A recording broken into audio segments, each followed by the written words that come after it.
Hey everyone, in today's video, we are going to dive a little bit deeper into the writing rope.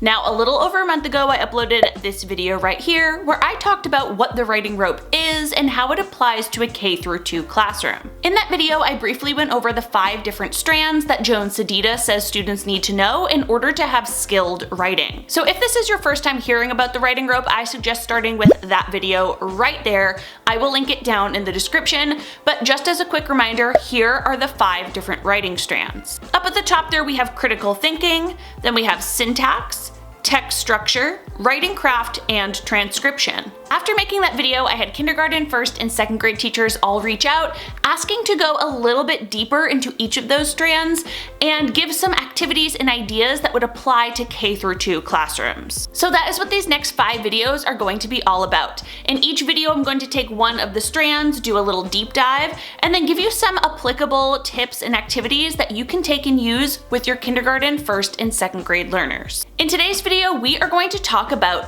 transcription, which, as you can see here in the writing rope, is going to talk about spelling, handwriting, and keyboarding. And in today's video, we're really going to focus on spelling and handwriting. I'll touch a little bit about keyboarding later. All right, so if you're ready to get started, give this video a like, subscribe to my channel, and let's dive in.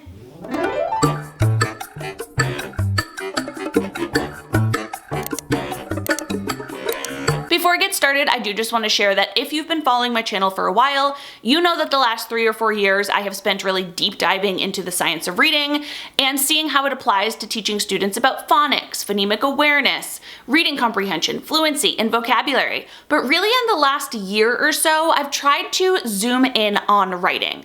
I want to know, with all the knowledge around the science of reading, what about the science of writing? So before I go into this video, I do just want to share 4 of my favorite books where I have learned quite a bit of information about teaching students how to write. This way you know what research is guiding these tips and ideas that I share with you, and if you want to learn more, you can dive into any of these books. So I will have all 4 of these books linked down in the description, and I'll do that for all 5 of the videos in this series. But just to quickly show you, the first one is going to be The Writing Rope, which is based off, this video. This is by Joan Sedita. So I'll link this one down below. Next is The Writing Revolution by Hockman and Wexler. Another one I have really enjoyed is Teaching Beginning Writers. This is by David Coker and Kristen Ritchie. This one is really easy to read, and each part of writing also ties into the standards, which you can easily identify in here. And last but not least, we have Best Practices in Writing Instruction by Steve Graham, Charles MacArthur, and Michael Hebert. Now, this one is probably the most textbook-like, but again, I absolutely love it. There's a whole chapter, chapter 9, on handwriting and spelling. It gives a bunch of different research as well as different practices that you can try in your classroom. So those are 4 of my favorites. I will have them linked in the description.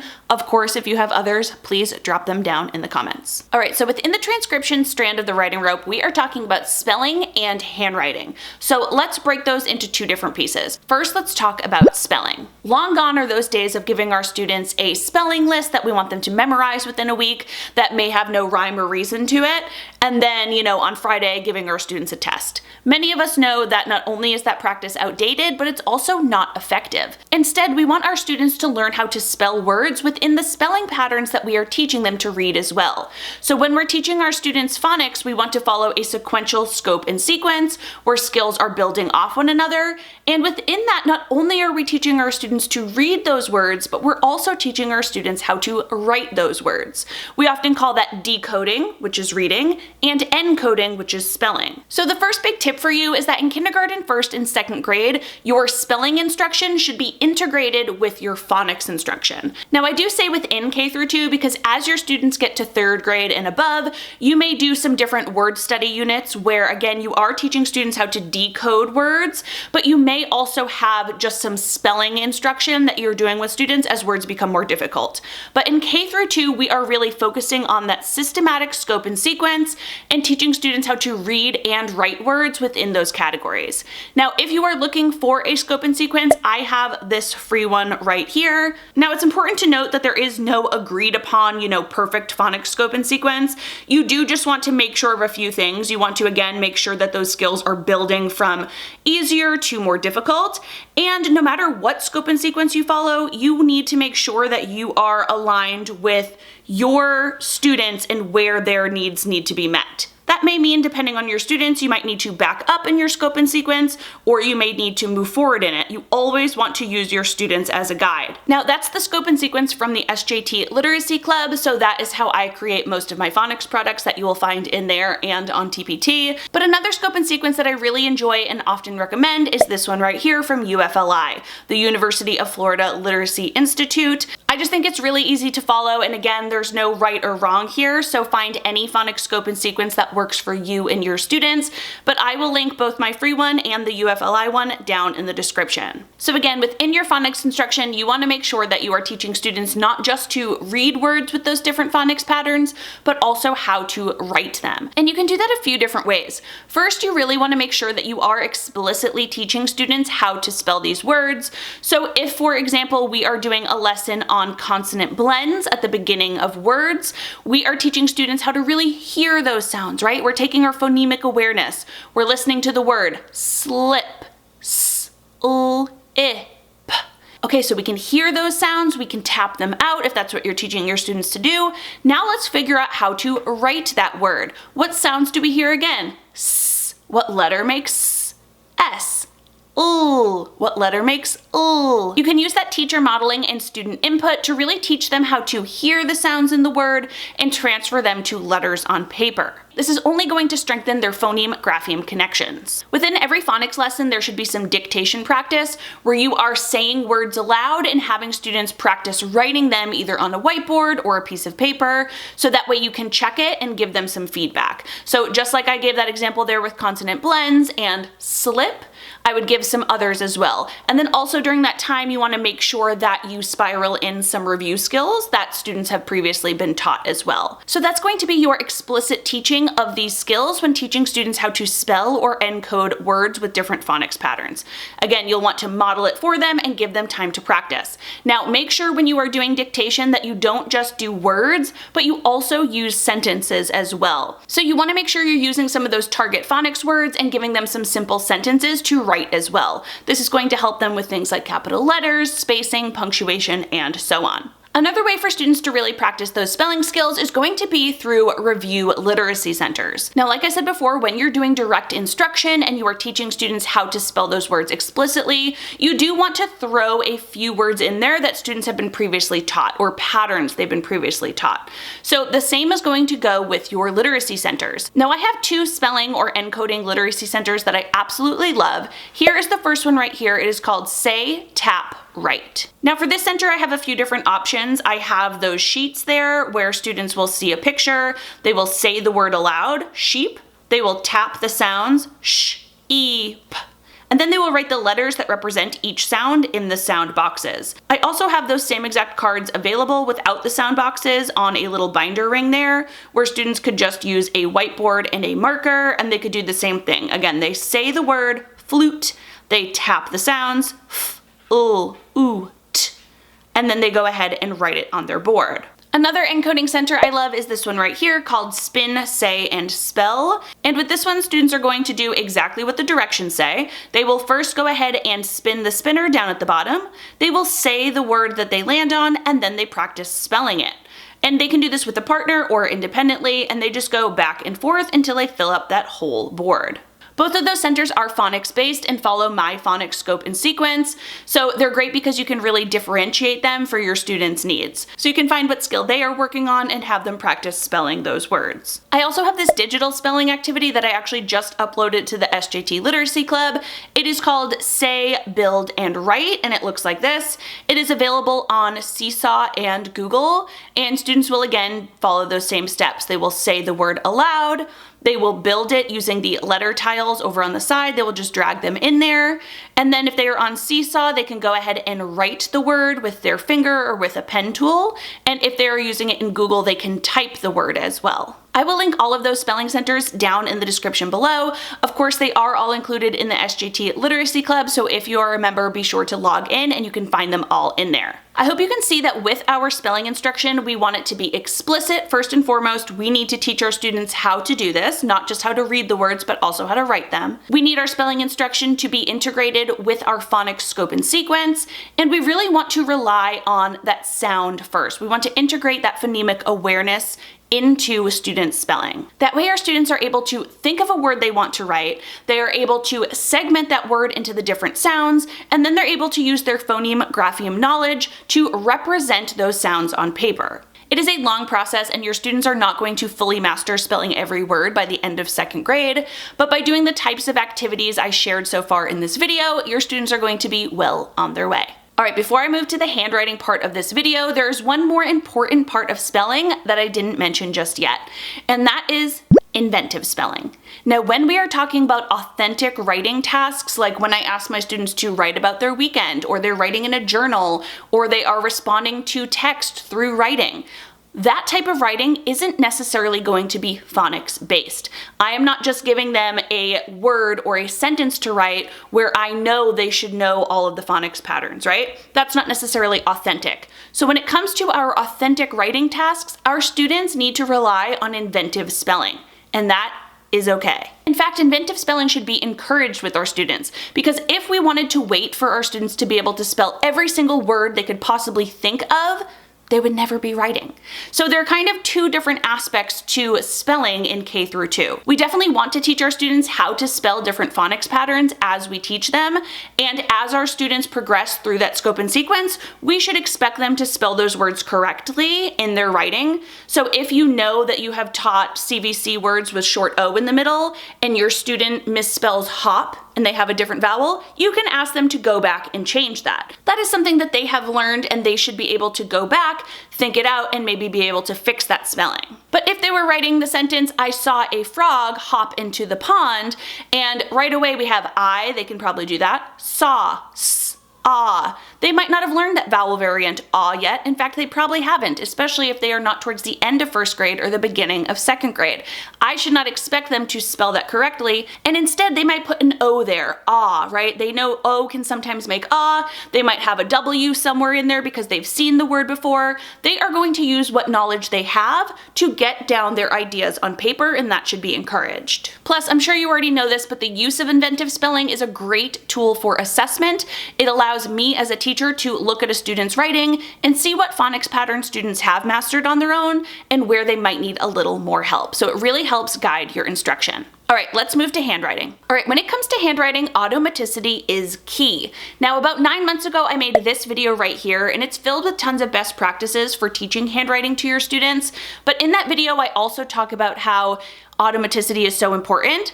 Because if our students are taking up so much brain space figuring out how to form the letters they want to write on the page, then there's not enough space for other ideas, right? They simply won't be able to write as many words on the paper until their handwriting is automatic. Now, this is really easy to show an example of. In fact, I think I mentioned it in that video, but if you want to kind of share this with your peers or your colleagues, or even just try it on your own, basically think of a writing prompt. Let's say, what is your favorite TV show right now and why? And then give yourself 90 seconds to, with your dominant hand, so for me, my right hand, give yourself 90 seconds to just write your answer to that. Write as much as you can in 90 seconds. What's your favorite TV show and why? Now, using that same prompt and that same time limit, try doing that same thing with your non-dominant hand. So for your left hand, you will find that you can write much more with your dominant hand than you can with your non-dominant hand. Now, what is the only difference there? You have all the ideas already. At this age, I have most of the spelling knowledge I will need to be able to write down what I want to write. The only difference is that automaticity with my dominant hand. So 2 things come to mind when our handwriting is not automatic. First and foremost is that if we have illegible handwriting because we are not automatic or forming our letters correctly, others cannot enjoy our writing, I might not be able to read back my writing, and a teacher cannot assess the writing.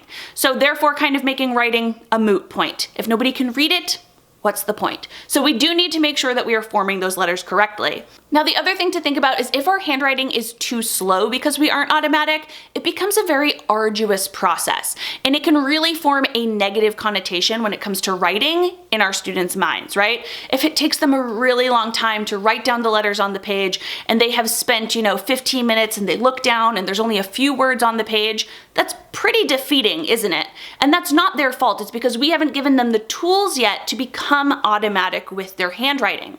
We don't want our students to start in kindergarten, 1st and 2nd grade with this already really negative thought about writing. We know how difficult writing can be, and we really want to build our students up for success. All right, like I did already mention, I made this video not too long ago about best handwriting practices. So right now I'm just going to take about 7 different quick tips from that video to share with you all. And if you want to know more about each of them, just go watch that video. Takeaway number 1 is that research is split between manuscript and cursive handwriting instruction. You can read articles and articles and articles and articles, and for general education, it doesn't seem that cursive or manuscript is better than any of the other ones. Instead, what has been noted is as students continue to learn more about handwriting and become more automatic with it, they kind of make their own handwriting within that, and they kind of mix a little bit of cursive, a little bit of manuscript, and some of their own little flair in there. And the sooner a student is taught correct handwriting, the more automatic they're going to be with their own special handwriting. So go ahead and pick one, either manuscript or cursive, and go ahead and start doing some explicit instruction on how to form those letters. Takeaway number 2 is that when we are teaching our students how to form letters,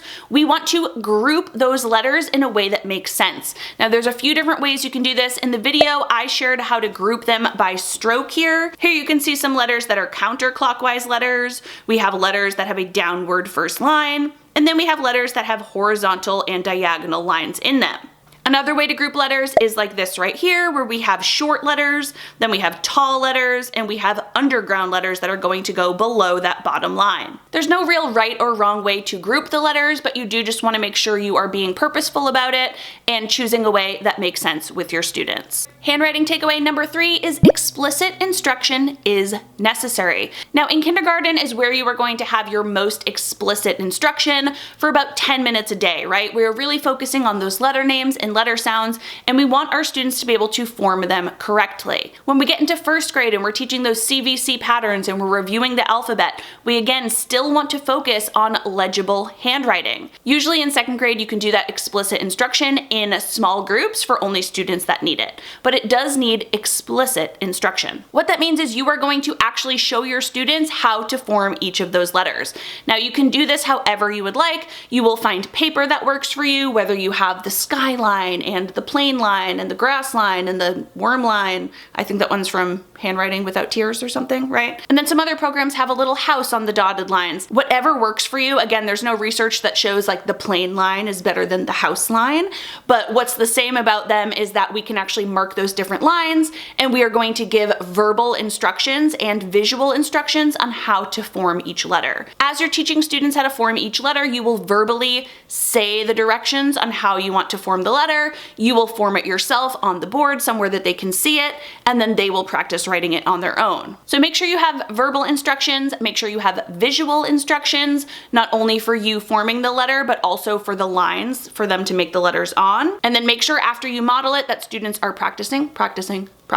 Takeaway number 4 is that when you're practicing letter formation, be sure to also connect the sound the letter makes. Similar to with spelling, handwriting is not a standalone skill. We want to make sure our students understand that the letters we are writing are connected to the sounds we are hearing. So not only do you want to say the sound that the letter represents, but you may want to show them some visual images as well. Takeaway number 5 is to incorporate some multi-sensory learning into our handwriting instruction. Now we definitely want our students to hold a pencil, hold it the correct way, and actually go ahead and form those letters, but we can definitely switch it up a little with some other multi-sensory activities. We can have students trace letters on sandpaper.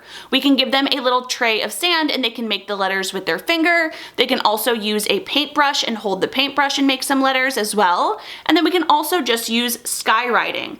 Again, that's a quick, easy way to just have our students put their hands up in the air and practice making those letters. They can form them in the air a couple times first, and then they can grab a pencil and form them on paper. Takeaway number 6 is that quick corrective feedback is necessary. Now I shared these sheets in the other handwriting video that I made. These are my handwriting sheets, and there's a few things I want you to note here. First and foremost, up at the top we have some visual instructions on how to create both uppercase and lowercase letters. We also have a target image to really connect that sound. But what's most important about these pages here is that we actually have students tracing a letter and then writing a letter, and then tracing a letter and then writing a letter. And now why that's important is that typically our handwriting sheets have a few traceable letters at the beginning, and then students are kind of on their own to make their own letters for the rest of the line. And so what we typically see is students will do a great job tracing, then the first couple that they make on their own are really great because they're used to forming those letters correctly, and then they kind of slowly get worse as the page goes on. So instead, what this does is it gives students the opportunity to practice tracing a letter perfectly and then write their own. And then they go back to tracing and then they write their own. They're kind of getting that corrective feedback with their hand motions and the way they're supposed to make it along the way. And then also what I like to have students do is at the end, they have to look at each line and they have to circle which letter they think is formed the best. Usually as students do this, I am walking around and I might say, oh yeah, I agree, I think this one is the best. Or I might tell them, oh, that one's really good, but actually I really like the way this G here goes underground and it doesn't go into the line below it. Or some sort of quick corrective feedback like that where students can see, okay, this is the best letter and here's why. Basically, if you're spending all this time modeling how to form these letters correctly, make sure your students are doing it correctly. Give them feedback. And last but not least, takeaway number 7 is don't forget about the other parts of handwriting. What I mean by this is handwriting isn't just letter formation, right? We know it's a few other things. We know it's correct spacing in between our words and our letters. We don't want our letters to be on top of each other, and we don't want our words to be on top of each other. We need to have that correct spacing. We also need to make sure our words are aligned in the correct way. Do our sentences start at the left-hand side of the paper? And then do our students have correct pencil grip as they are writing their letters? All of these things come into play and are important when we are talking about automatic handwriting. All right, this video was a doozy. It is jam-packed with information, but I really hope you enjoyed it. If you have any questions, tips, ideas about spelling and about handwriting, please drop them down in the comments. Was there anything in this video that you will take and use with your students next year? Any areas you want to focus on? Again, let me know down in the comments. Next week, we are actually jumping to the top of the writing rope and we are going to talk about that critical thinking strand. So if you're excited, give this video a like, subscribe to my channel, and make sure you click that bell. That way you're notified of every new video. See you in the next one. Bye.